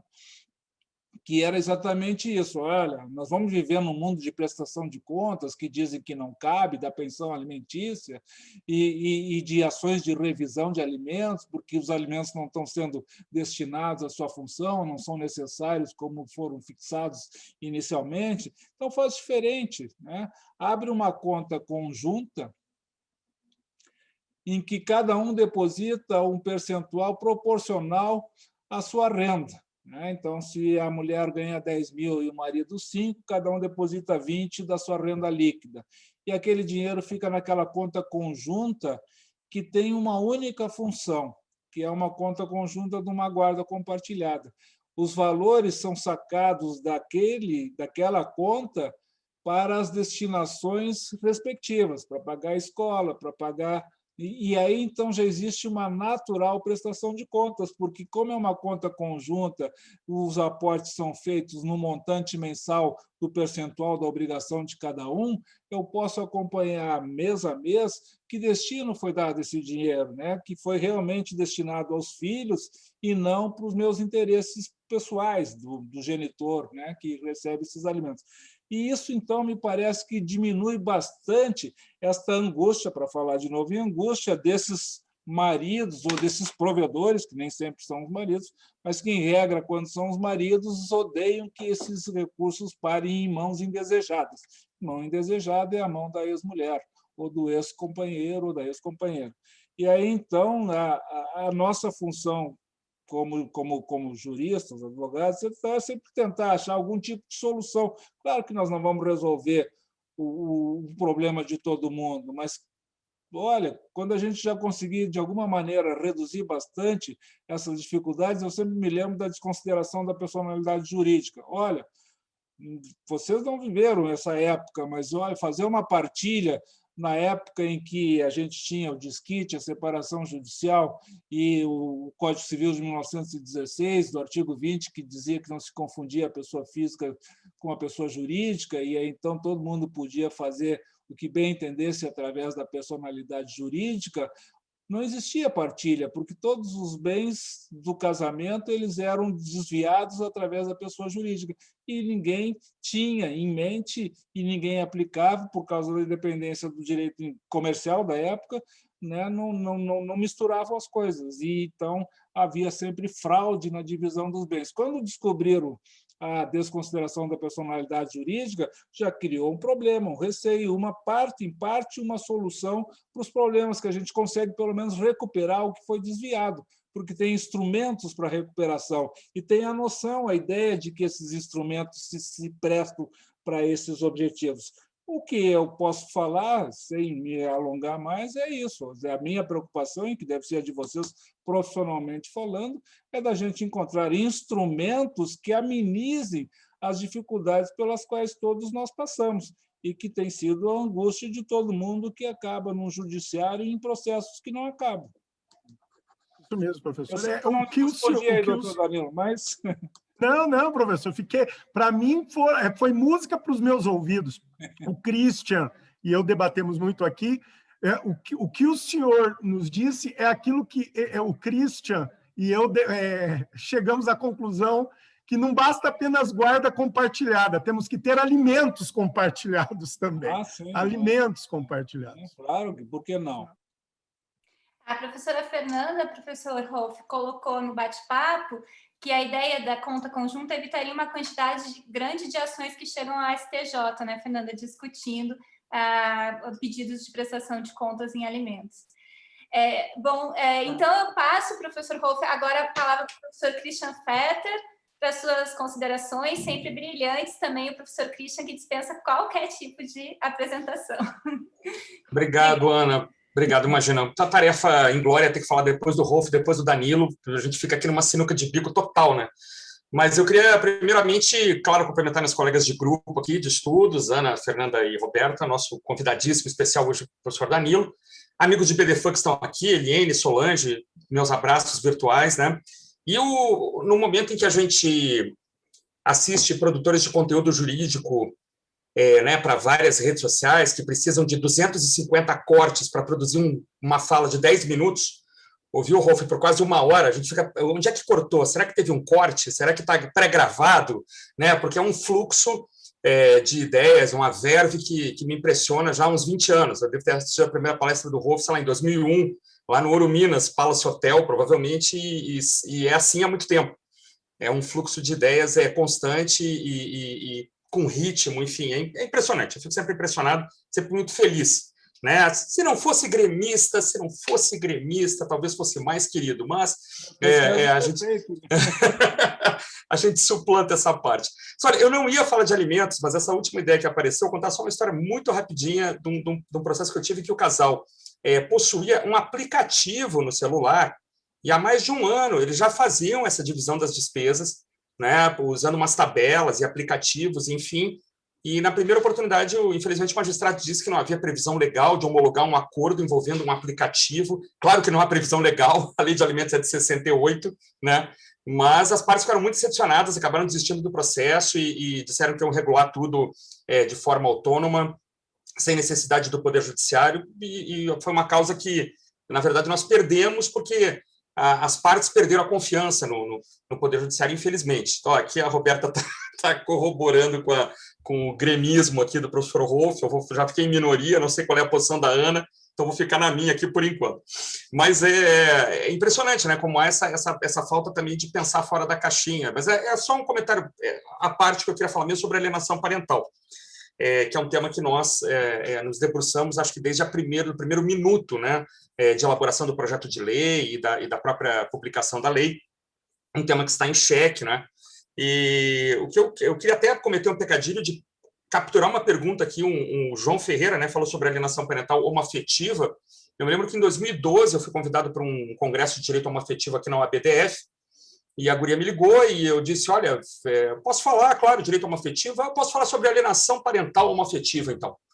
Mas o senhor tem a palestra pronta? Claro, é uma palestra que eu tenho pronta, tinha uma linha escrita sobre o assunto e me comprometi, né, a correr, o evento era dali há 2 semanas, falei, bom, perderia algumas madrugadas vendo como está o estado da arte do Brasil, né? Alguém já falou a respeito? Absolutamente ninguém tinha falado a respeito. E eu fui buscar elementos da doutrina norte-americana, com meu inglês macarrônico, jamaicano, né, e achei 3 ou 4 casos, né, no estado de Ohio, estado de Vermont, em Boston, Cincinnati, enfim, saí atrás de algumas coisas, publiquei até no site do BDFAN em 2012 um texto a respeito, em que se falava, e a minha resposta para o João, bem breve, depois o professor Rolf vai falar a respeito, que os conflitos que envolviam mulheres do mesmo sexo e seus filhos eram, na verdade, conflitos de família, não eram conflitos homoafetivos ou de direitos gays. Quer dizer, uma vez que uma Suprema Corte de um daqueles estados fosse resolver o caso, você forma aqueles 2 grupos, um de cada lado da rua, né? Os primeiros ali com as bandeiras Rainbow Flag, e do outro lado o pessoal com os cartazes Deus odeia os gays, aqueles cartazes que a gente conhece bem. Mas, na verdade, nas entrevistas com advogados, juízes, magistrados, não é um caso de direito, é um caso de direito da criança, é um caso de ter contato com essas 2 mães que a criança aprendeu a amar.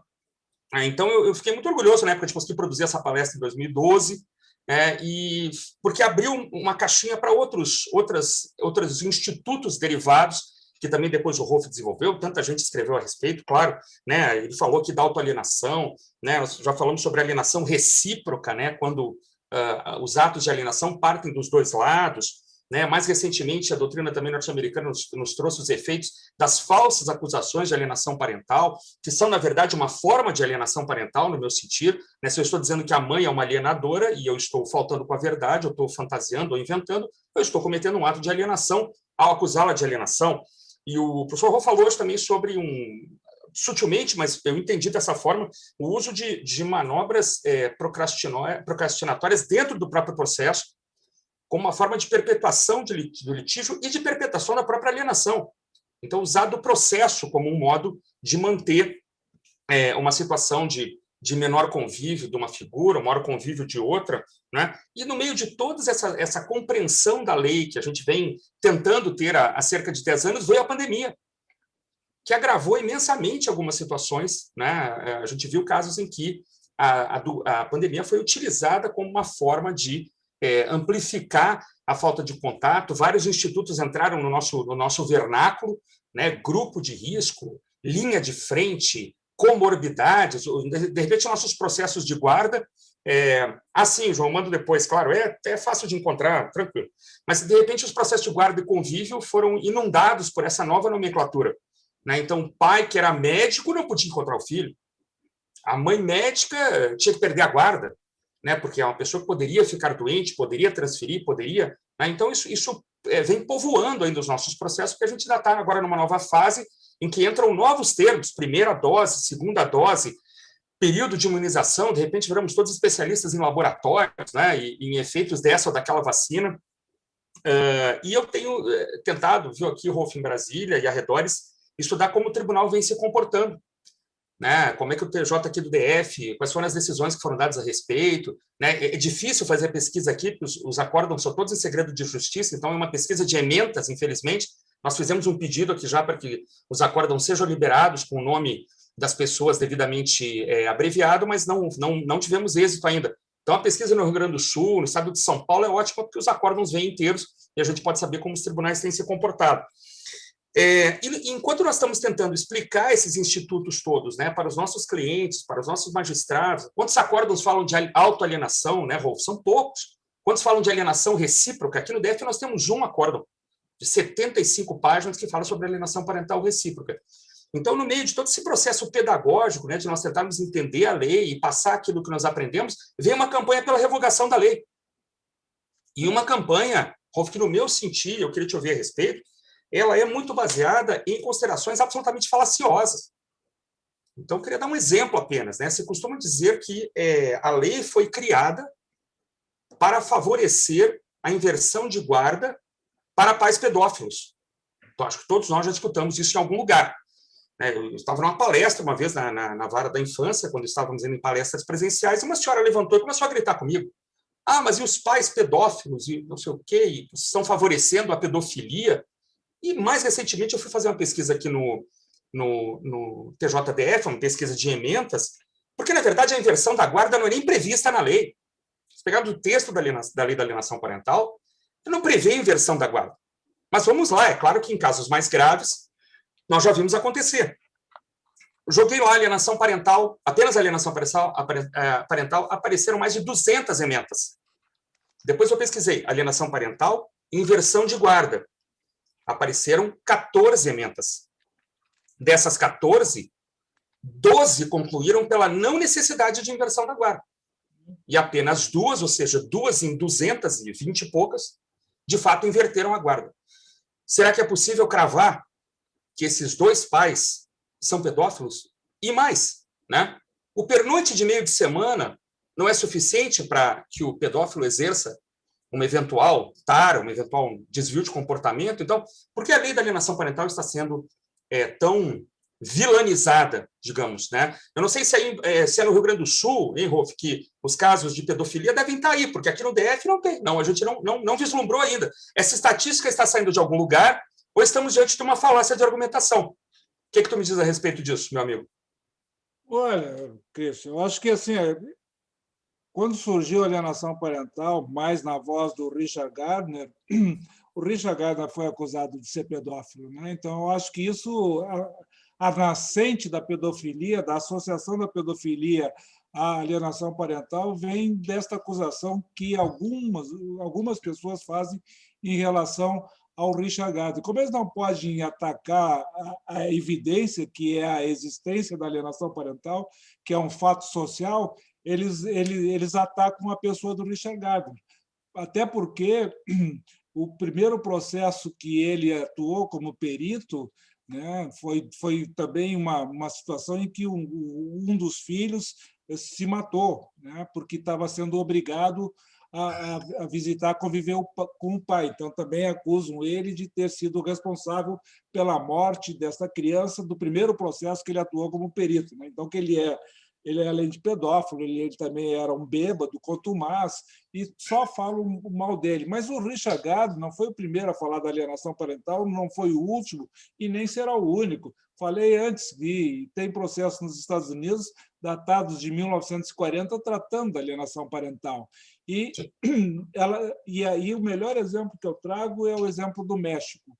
O México revogou, aliás, antes um pouquinho, nenhum país do mundo tem uma lei própria específica de alienação parental, só o Brasil. O México, falam aí equivocadamente que o México revogou a lei da alienação parental. O México não tem lei da alienação parental. O México e todos os países tratam da alienação parental, pelo menos quase todos do mundo ocidental. Eles tratam da alienação parental, fazem referências em artigos de leis dos códigos civis deles. Nós somos o único país do mundo que tem uma lei própria específica e que serve de exemplo para todo mundo de tratamento da alienação parental. Essa lei não pode ser revogada, essa lei precisa ser eventualmente melhorada para incluir outras situações, como a alienação parental recíproca, a alienação parental na multiparentalidade, a alienação parental, a autoalienação, a alienação parental de idosos. Existem várias situações de alienação parental que não foram ainda contempladas pela legislação brasileira. Então, tudo que nós temos que fazer é melhorar esta lei, não extinguir e extirpar esta lei. E aí, então, vamos valer do México. O que aconteceu no México? Eles revogaram lá o artigo 356, sétimo, uma coisa assim, do Código Civil do México. Por quê?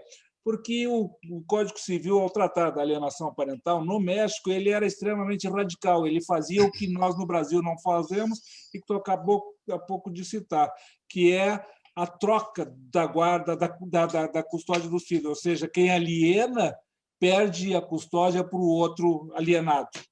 Então, o Código Civil do México dizia isso. Qualquer tipo de alienação, primeira fase, segunda fase, terceira fase, qualquer que seja a fase da alienação, quando ela é detectada, o efeito é só um, era só um no México, perde a guarda para o outro genitor. Ou seja, por que eles consideraram no México inconstitucional esse artigo do Código Civil? Porque ele tirava o direito do filho de conviver com ambos os seus genitores. E isso é inconstitucional. E nós não praticamos isso. Nós não tiramos no Brasil o direito que os filhos têm de conviver com ambos os seus progenitores. Não importa se sejam melhores ou piores, mas são os pais dos nossos filhos. E como pais dos nossos filhos, é um direito dos nossos filhos a convivência com ambos os progenitores. E aí a nossa experiência, e aí a tua estatística revelou isso, nós raramente trocamos a guarda.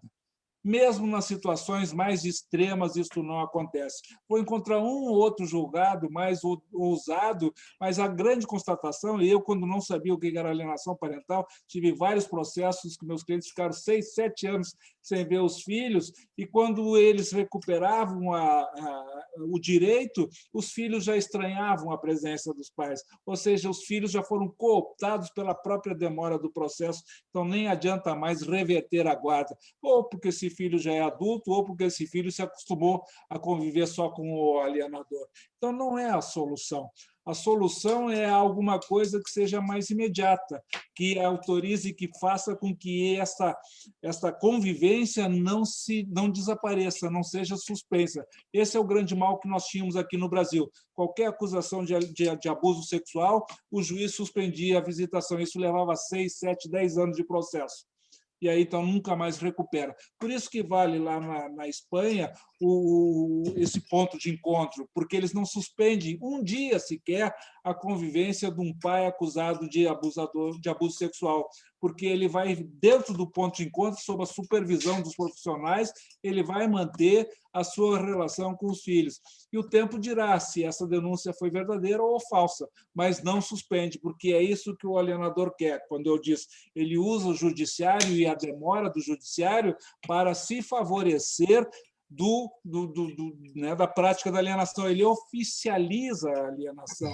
Esse é o grande pecado que nós cometemos. Como nós temos vários julgadores que são descrentes em relação à alienação, como nós temos várias pessoas que abusam dos seus direitos, que abusam da Lei Maria da Penha, que abusam do uso da alienação parental, todos esses institutos, entre nós, ficaram completamente desacreditados. E aí, então, nós vemos os processos com temor, com receio de mandar praticar essa ou aquela situação, porque nós vivemos de abuso, porque nós todos aqui quando abusamos dos nossos direitos, esse abuso não tem reflexo nenhum. Eu abuso como eu quiser de um direito meu, da Lei Maria da Penha ou da Lei da Alienação Parental, e isso não tem resultado nenhum. Eu abuso sonegando os bens, desviando os bens, e isso não tem resultado nenhum no processo. Essas coisas más que nós praticamos, elas não têm nenhum efeito jurídico nos processos. As pessoas não são punidas pelo abuso que praticam. E, por conta disso, como é uma cultura nossa, tanto no cível como no crime, acontece o que acontece. Nós não acreditamos no judiciário porque o judiciário não pune aqueles que abusam dos seus direitos. Quem sabe nós pudéssemos começar a ver aí algum tipo de efeito que fizesse com que a pessoa pensasse 2 vezes antes de abusar do seu direito, usando indevidamente a Lei Maria da Penha, usando indevidamente a alienação parental, usando indevidamente a fraude dos direitos de partilha. Quando nós descobrirmos que o direito deixa de ser, ou que uma sentença judicial deixa de ser uma mera recomendação e passa a ter efeitos jurídicos verdadeiros, de resultado econômico, financeiro, talvez aí que a gente comece a melhorar. Por enquanto, a gente vai viver nesse terror que nós vivemos dos processos sem nenhuma efetividade. Acho que essa palavra serve. Eles, por melhor que seja a boa vontade dos julgadores, lamentavelmente, os processos não têm nenhuma efetividade, porque primeiro que nós temos 3, 4 instâncias para julgamento, Então, o juiz não é nada, o desembargador é um caminho a percorrer, o ministro talvez já seja, mas demora muito, Então, e às vezes eu posso ir até o Supremo Tribunal Federal. Bom, isso aí termina com qualquer relação familiar. Então, nós temos que buscar outras soluções. Tem que dar efetividade. O jurisdicionado tem que ter medo do judiciário. Ele não tem. Ô, Ana, desculpa só, Aninha, só antes de tu voltar, bem brevezinho, algo que o Rô falou que é maravilhoso, que é a pessoa levar 10 anos para comprovar a inocência de uma falsa acusação de abuso sexual. Eu li um relato numa revista que minha esposa assina, do rapaz dizendo que conseguiu comprovar, que ele conseguiu ter de volta o contato com o filho, mas nunca mais nenhum amiguinho do prédio foi dormir na casa dele, foi brincar na casa do guri, porque o segredo de justiça não existe, ele não sobrevive muitas vezes ao condomínio, Então o cidadão ficou com aquela nuvem cinza sobre a cabeça dele, que é um horror, Mas só isso, era só para complementar mesmo. A alienadora vai espalhar no prédio, E a alienadora vai espalhar o pedófilo. É claro. Não, eu só gostaria de abordar um pouquinho da professora Eliene, já que nós estamos contando com a participação dela. Eu queria abusar um pouquinho dela, professor Rolf, e passar a palavra para a professora Eliene. Por favor, professora. Obrigada. Eu estou vendo aqui que a sala está cheia de alunos estudiosos, porque eu quero até aproveitar e parabenizar esse grupo de estudos, esse cuidado com que vocês fazem para que estejamos aqui reunidos, escutando esse exímio jurista que é o Rolf. Então, assim, primeiro parabenizá-los e dizer que é muito bom ver isso, que eles estão no caminho certo de terem esses professores, que são vocês, e está aqui até essa hora, tentando se especializar mais. Eu acho que o IBDFAN também contribui muito para isso, no sentido de que a gente tem que trabalhar com a interlocução. O professor Danilo mesmo disse de filosofia, o direito só não satisfaz, ele, de fato, a gente precisa de ter outros mecanismos para cuidar como profissionais desses dramas familiares, dessas questões que envolvem crianças, principalmente, E dizer que foi muito legal escutar o Rolf, o seu otimismo, Rolf, dizer que nós crescemos com a pandemia, porque, de fato, tem muita coisa ruim, as nossas perdas, que a gente não gosta nem de falar, mas, de fato, a gente cresceu um pouco com a pandemia e esses eventos virtuais propiciam que você esteja aqui hoje, que eu acho que também, talvez, fisicamente ficaria mais difícil. E falar desse drama familiar da alienação parental, que, às vezes, o abuso sexual realmente é difícil de ser comprovado, mas o que o Rolf bem falou, assim, são brigas entre pessoas que às vezes, camuflam o que realmente a criança está sentindo e está sendo alvo de violência, seja pelo abuso do direito, do exercício do poder familiar.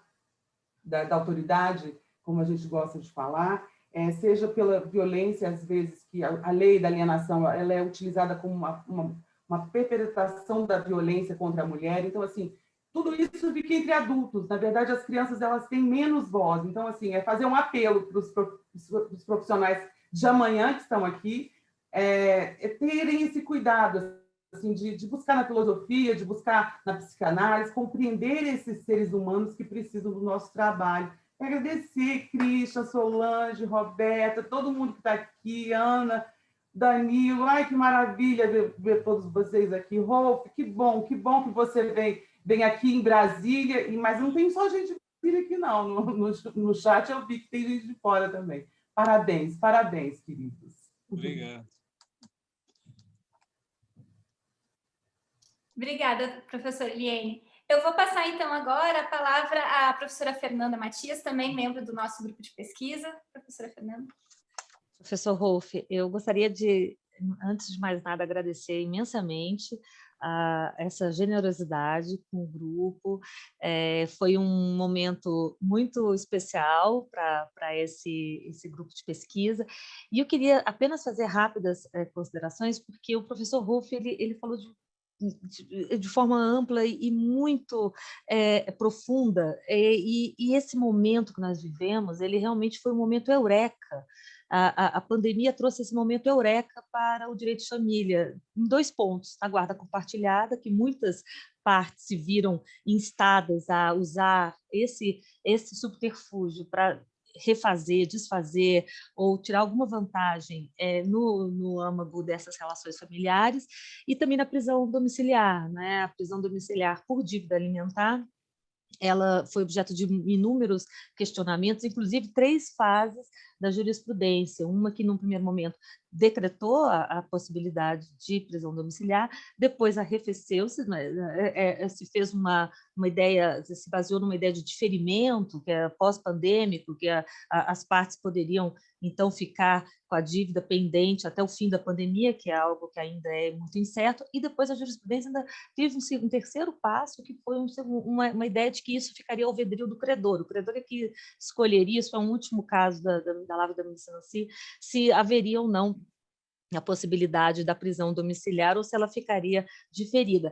Essa ideia dos pontos de encontro que o professor Rolf falou é extremamente profunda, é extremamente interessante. Ele está no seu livro, né, no livro específico do professor de alienação, acerca da alienação parental, e ele é muito interessante porque as partes, muitas vezes, elas não conseguem conceber que a ideia de delegar para o Estado a solução dos seus problemas pessoais impõe também a aceitação dessa solução. Né?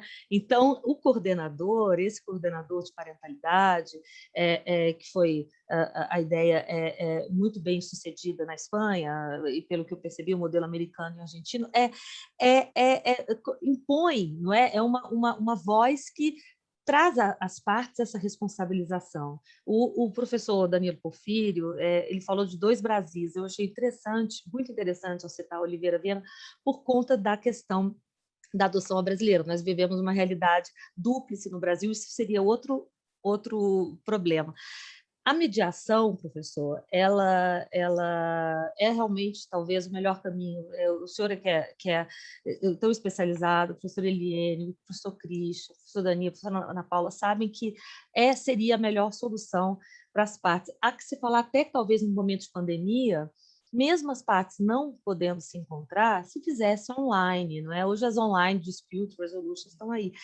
A grande questão é esse problema da execuibilidade. O senhor colocou muito bem, não é? O judiciário sendo usado também como mola, né? O judiciário é um pouco a razão de ser disso, por conta da hiperjudicialização brasileira, mas também ele é vítima dessa leniência, não é? Que as partes... E, por fim, só para dizer que, ao ler o seu livro, eu fiquei muito tocada por a ideia do Richard Gardner, né, esse psiquiatra da Universidade de Colômbia, que trouxe essa ideia da alienação parental de forma tão profunda e que acabou ficando estigmatizado por essas falsas ou denúncias talvez vazias, não se sabe dizer ao certo, e que se suicidou, e talvez esse estigma tenha ficado e hoje esteja sendo utilizado de forma talvez equivocada ou talvez perversa, né? A vilania foi uma palavra utilizada. E eu queria agradecer muito, o professor Christian mencionou muito essa questão, ele conhece muito da alienação parental, né? E essa prática realmente é muito difícil, os advogados ficam muito à mercê dessas partes, muitas vezes essa troca-troca de advogado é realmente uma forma de manipulação, né? Então a manipulação ela vai reverberando em inúmeras relações, e depois, um dia, eu gostaria muito de ouvi-lo, professor, acerca de um tema que está voltando ao tribunal, ao Superior Tribunal de Justiça, que é a questão do abandono afetivo, da patrimonialização, da possibilidade ou não de danos morais. Isso ficou, talvez, essa pergunta ficaria em aberto para talvez um segundo encontro, se o senhor pudesse nos brindar com outra palestra capitaneada aqui pela nossa líder do grupo, a quem eu já devolvo a palavra. Muito obrigada, professor Rolf. Eu que agradeço, professor Fernando.